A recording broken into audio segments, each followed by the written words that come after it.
আমার নাম তাফরিন। আজকে আমি একটা গল্প বলবো। গল্পের নাম তিনটি ক্ষুধার্ত ছাগল। অনেককাল আগে নদীর ধারে থাকতো তিনটি ছাগল।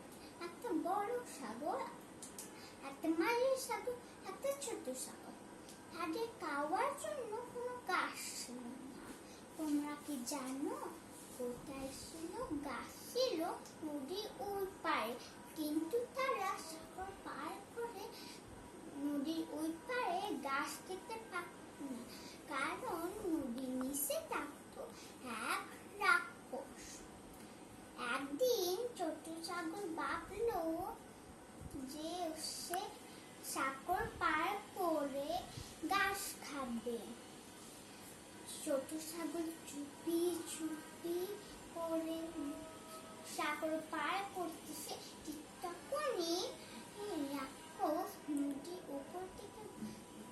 উপর থেকে উঠে বলে, কে যায় আমার সাগর উপর দিয়ে চুপি চুপি, আমি তাকে খাবো।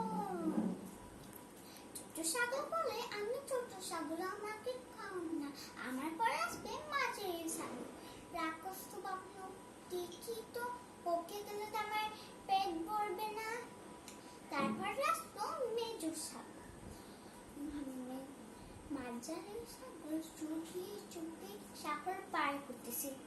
ঠিক তখনই রাক্ষস আবার নদী থেকে উঠে বলে, কে যায় আমার সাগর উপর দিয়ে চুপি চুপি, আমি তাকে খাবো।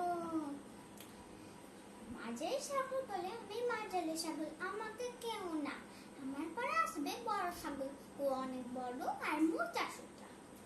রাক্ষস ভাবল, ওকে গেলে তো আমার পেট ভরবে না, বড়টাকে গেলে আমার পেট ভরবে।